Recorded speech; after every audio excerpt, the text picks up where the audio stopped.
What's going on, Jerome's? Unfortunately, with the Minnesota Vikings slipping, falling, they can't get up. Headed towards looking at the draft. So the Vikings at 6-8, they do slide down to the 14 spot, and they've been hovering and vacillating between like 13, 14, 15. They're up at 20 when they were in the playoff slot a couple weeks ago, but is what it is. And there were some shakeups at the top of the draft, and notably, so the Jaguars lose again against the Ravens again, and then the Jets for just pull it out of the fire, man. Upset the Rams. It was a thing of beauty. It was Adam Gase's last FU to Jets fans. It's hilarious. So both the Jaguars and Jets are 1-13, and then by tiebreakers, it goes by strength of schedule. Jaguars have a weaker schedule, so they've done worse against a worse slate of opponents. So they slide into that one spot. So, wow. Wow. And, man, if you're Jets fans, like, I understand how we were anti-Tank for Trevor. That's when this team still had life in its lungs. But the Jets, they were DOA on arrival. So, I mean, this has to be just completely upsetting. Although, it could work out better for them in the long run. And we'll expand on our thoughts here a little bit here. But like we said, Vikings at 14. So as we've been doing, as we've been updating the draft order, we'll have a mini mock draft. So let's get it on. So number one, Jaguars picking up Trevor Lawrence. That's a major get, man. And also, frankly, the Jaguars, they do have a modicum of talent, especially on the offensive side of the ball. You look at Chark, you look at Laviska Shenault, you look at James Robinson. They do have pieces. Plus, they have an extra first-round pick from the Ramsey trade. They have an extra second-round pick from the the freaking Ngakoue trade. And also, Trevor Lawrence played his high school ball in Georgia and Jacksonville, Florida-Georgia line, all that stuff. I think that's major. Absolutely major. And wow. And like we said for the Jets, too. So they could take Fields, certainly. They could trade this pick and get all the picks because it's really easy to be enamored by Justin Fields. He's got the size, he's got the speed, he's got the arm. But like we said, we do have reservations because if you get an ounce of pressure on him, I mean, he'll make big-time mistakes. Like his splits between being protected and not being protected are major. And yes, every quarterback under pressure is going to be slightly worse than when they're kept clean. But I mean, Fields is just massive. That's a chasm. But if the Jets decide to build around Darnold, that's not 100%.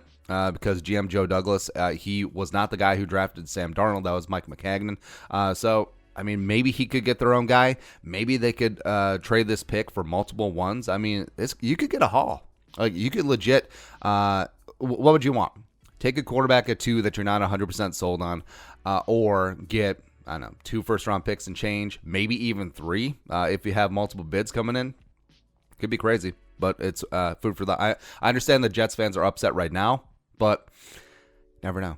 3 Bengals. So they play on Monday night, but their draft position isn't going to change. But taking Penny Sewell, left tackle out of Oregon, plop him in at left tackle, move Jonah Williams to guard or right tackle or whatever you want to do. Just protect Joe Burrow once he gets back.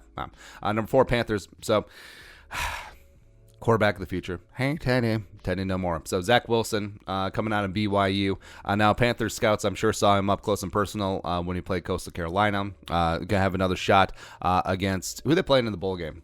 It doesn't really matter. But it's not a premium New Year's Day bowl. BYU sort of got screwed, but it's whatever. But quarterback of the future, Matt Rule, as well as maybe Joe Brady's back again. Maybe Joe Brady gets a head coaching job. I don't know. But I think Zach Wilson will be perfect for this offense, perfect for this team. Just a bunch of young, hungry talent coming in. I mean, there's teams that are completely downtrodden and beaten like the Jets. And there's teams that have a lot of hope, and the Panthers are one of those teams. 5 Falcons. So Jamar Chase coming out of LSU.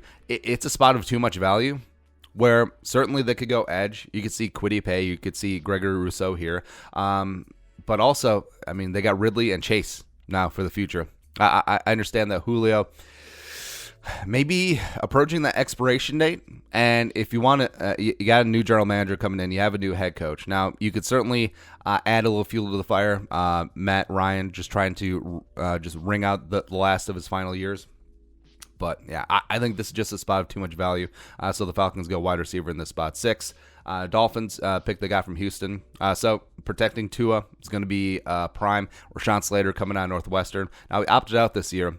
But, I mean, this guy's a lot of fun. Has got an absolute alpha attitude, which Flores will love. And even though he is short and has shortish arms for a traditional NFL left tackle, remember, Brian Flores was in New England when they took Isaiah Wynn, and he's turned out pretty damn good. So, I mean, they could play Slater at left tackle. They can move Austin Jackson to the other side. They could play Slater at guard. They could play Slater at center. So you get this do-it-all, a rock-solid offensive lineman at 6. Plus, you still have another first-round pick. I love it, man. It's good times. 7, so they got the Eagles. So they miss out on Jamar Chase. The Falcons were like Snoochie Boochies, but they can't pass up on a wide receiver. So they pick up Devonta Smith. And, yeah, the best wide receiver in college football, dynamic return man. Him and Jalen Reagor would be a lot of fun. Like him, Jalen Reagor working with Jalen Hurts. I like it. Number 8, Cowboys.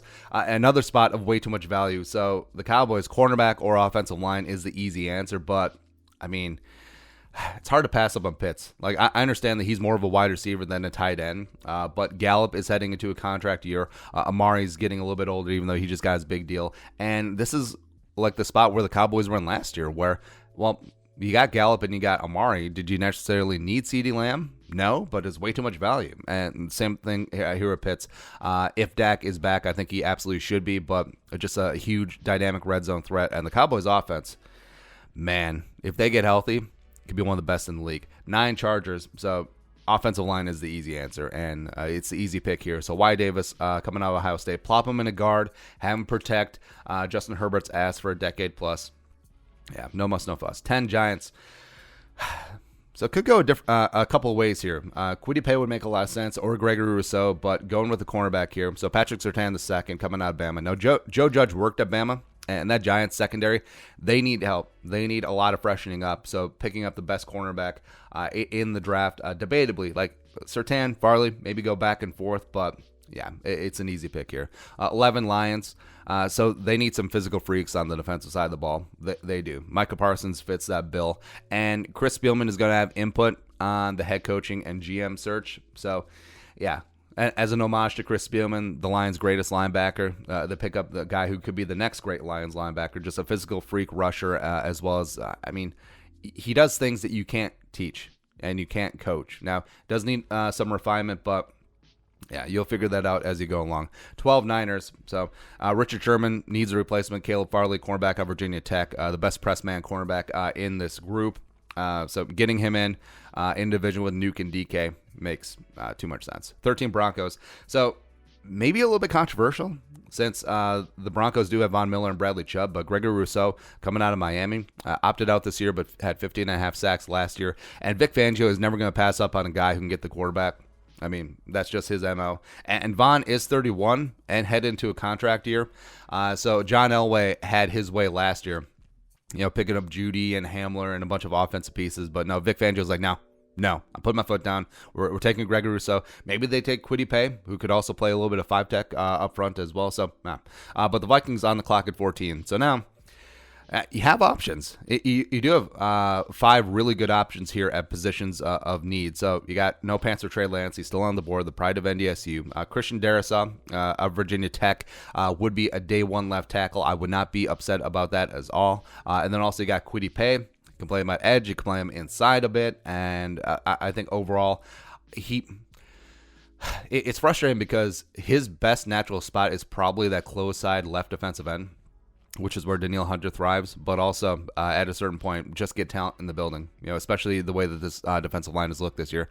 Also, you got Jalen Waddle, where maybe a little bit unorthodox pick, but if that ankle checks out, you have a dynamic wide receiver 3 and a guy who can also return kicks and punts, sure. And then also got Barrymore from Alabama, where like there isn't that top tier, amazing all-around defensive tackle this year, but Christian Barrymore is that rock-solid, meat and potatoes, decent all-around defensive tackle. Might be a little bit high for him in this spot, but yeah. Also, you have Joseph Asai, you have Leatherwood, you have Eichenberg, you have Sam Cosme. You have a lot of options in this spot, but I don't know if this happens, how you can pass him up.